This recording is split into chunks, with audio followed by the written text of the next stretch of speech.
Hello there. Today I want to talk about innovation in communication.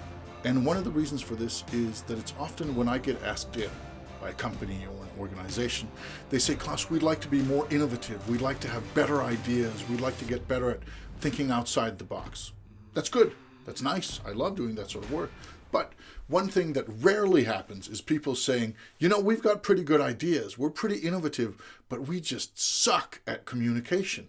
So we'd like you to teach us how to communicate our ideas better because we think the ideas are good enough. That's not the problem. The problem is that we're really bad at communicating those ideas. That almost never happens. It's a little bit of a shame because great communicators and great innovators, it's pretty hard to be a great innovator without also being a great communicator. If you look around at the world today, if you look at some of the top performing companies, some of the most innovative places out there, not only do they have great ideas, they also have great communication. And as a way of illustrating this, I'm going to run through a couple of communication styles or examples of how things can be communicated, even while I'm communicating the same idea, the same piece of simple innovation that is happening in many, many places.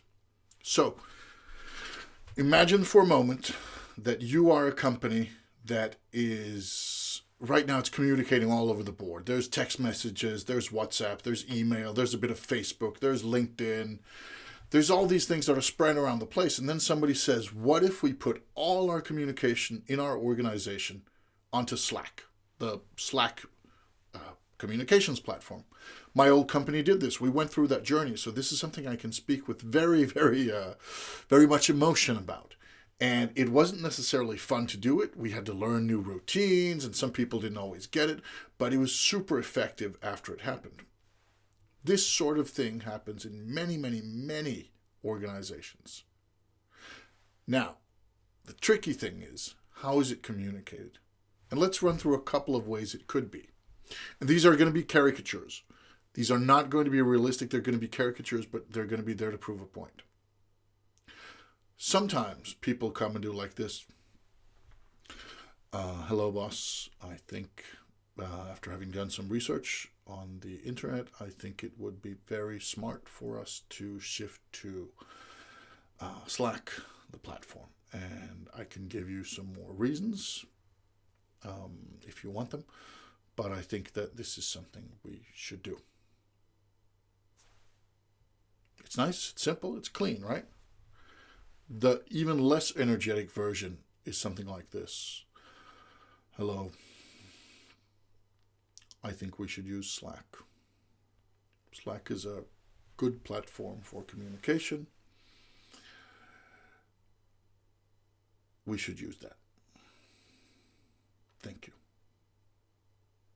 Now, even a little bit more energetic approach can help a lot. Hey guys, I took a look at this platform. I've done a little bit of research online. I've even tested it out. It's called Slack. And I know it's going to be a little bit tricky for us to get to it, to kind of get used to using it. But once we do, the sky will be the limit.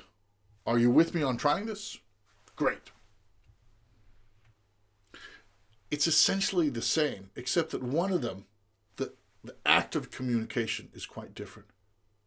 But it can also go crazy, and you can lose listeners, you can lose your audience, you can lose credibility if you have too much energy for the wrong sort of thing. Somebody comes and says, guys, I figured out how to halve the world's CO2 output in 20 years. Wow. Okay, that calls for enthusiasm, that calls for celebration. Even the chance that that might be true is like a woohoo moment.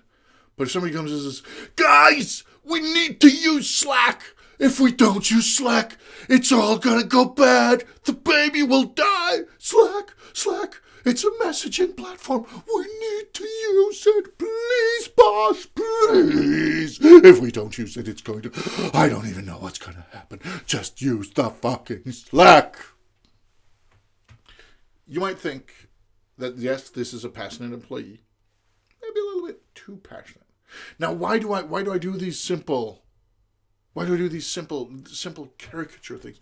Because when you are out in organizations, and this is something I do, then you meet people And it's almost like we forget that people are people.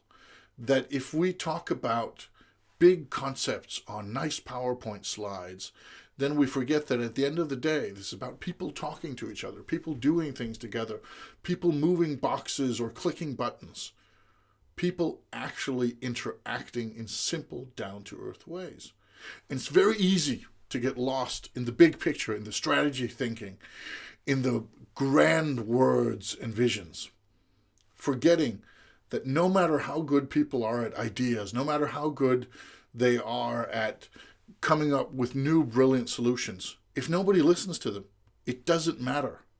I have been, and this is from the public speaking scene, I have been to a huge conference, 2,000 people, and one of the speakers, when he was presented, a lot of us went like, whoa, this guy was serious, this guy knew his stuff, this guy was, according to at least his presentation, he was somebody to be reckoned with. And we all sat there like, okay.